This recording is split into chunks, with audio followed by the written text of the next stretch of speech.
మరి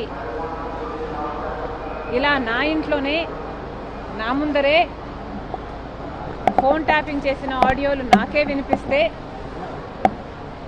మరి నేనేం చేశాను అని మీరు నన్ను అడగొచ్చు. ఎందుకంటే ఫోన్ ట్యాపింగు అన్ఎథికలే కాదు, ఇల్లీగల్ కూడా.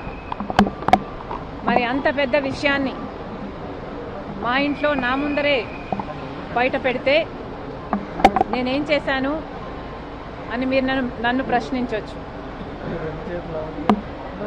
కానీ ఇక్కడ నేను చెప్పాలనుకున్న సంజాయిషి ఏమిటంటే, అప్పట్లో ఒకవైపు తెలంగాణలో కేసీఆర్ గారు ముఖ్యమంత్రిగా ఉన్నారు, ఆంధ్రప్రదేశ్లో జగన్మోహన్ రెడ్డి గారు ముఖ్యమంత్రిగా ఉన్నారు. ఇటు తెలంగాణలోనైనా ఇటు ఆంధ్రాలోనైనా కేసీఆర్ గారు జగన్మోహన్ రెడ్డి గారు చేస్తున్న అరాచకాలతో పోలిస్తే ఫోన్ ట్యాపింగ్ అంశం చాలా చిన్నదిగా కనిపించింది.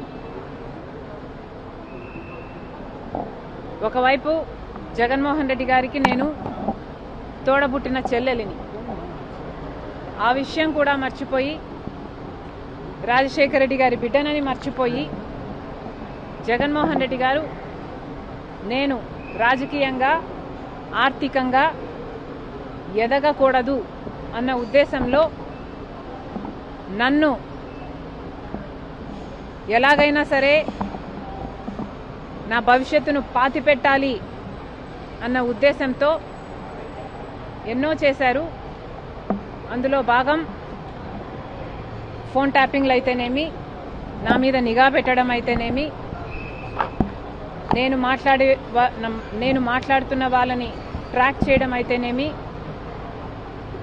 నాకు రాజకీయంగా బలమయ్యే వాళ్ళని లేక నాకు సపోర్ట్ చేసే వాళ్ళని బెదిరించడం అయితేనేమి, ఇలాంటివి ఎన్నో చేశారు.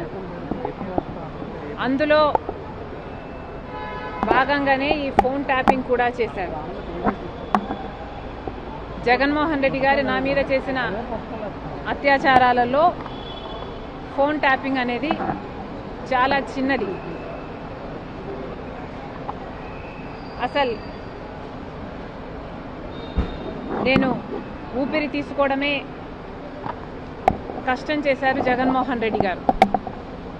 కనుక ఆ రోజుల్లో నేను తెలంగాణలో పొలిటికల్ అరీనాలో ఉన్న కేసీఆర్కి వ్యతిరేకంగా పోరాటం చేస్తున్నా, జగన్మోహన్ రెడ్డి గారికి ఏ సంబంధం లేనప్పటికీ నన్ను తొక్కేయాలి అన్న గట్టి ప్రయత్నం చేస్తున్నాడు.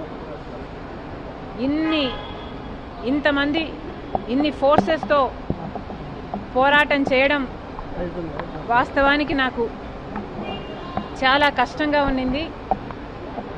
Therefore, I could not fight every battle.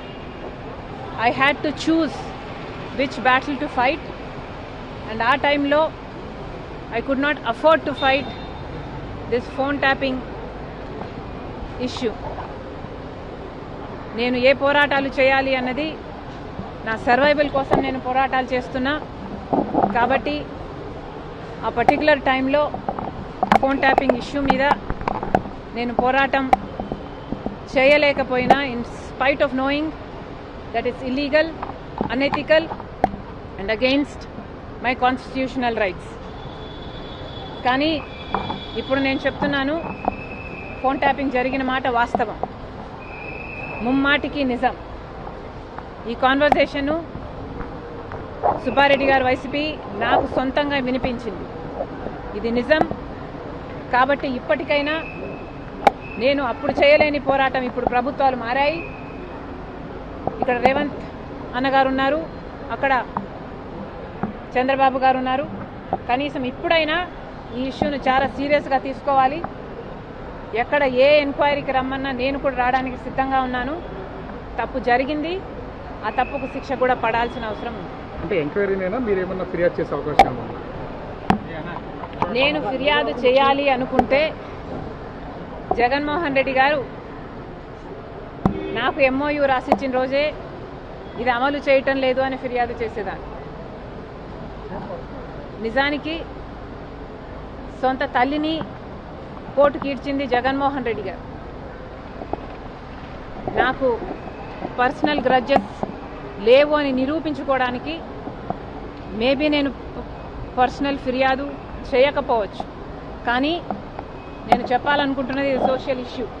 ఇక్కడ తప్పు జరిగింది, చాలామంది ఫోన్లు ట్యాప్ అయ్యాయి. ప్రభుత్వాలు should get to the bottom of this. కాబట్టి ఇన్వెస్టిగేషన్ జరగాలి, శిక్ష పడాలి. అంటే అప్పట్లో తెలంగాణలో మీ సర్వే అవుతున్నారు కాబట్టి తెలంగాణ గవర్నమెంట్ కూడా అప్పట్లో జగన్మోహన్ రెడ్డి గారికి సహకరించింది అనుకోవచ్చా పూర్తిగా మీ ఎదుగుదల లేకుండా ఉండడానికి? ముమ్మాటికి జగన్మోహన్ రెడ్డి గారు కేసీఆర్ సంబంధం, జగన్మోహన్ రెడ్డి గారు కేటీఆర్ సంబంధం, ముందు రక్త సంబంధం కూడా చిన్నబోయింది. అంతకుముందు అంటే మీకు సంబంధించినటువంటి కొంతమంది అనుచరులను కూడా ఉన్నత స్థాయి పోలీసు అధికారులు కొంతమంది బెదిరించారు ఈ ఫోన్ ట్యాపింగ్ కేసులు అనేది కొన్ని వార్తలు. ఒక ఉన్నత స్థాయి పోలీసు అధికారులే కాదు, ఏ లెవెల్లో ఏ బెదిరింపులు ఏ ఒత్తిళ్లు చేయాలో అన్నీ చేశాడు జగన్మోహన్ రెడ్డి.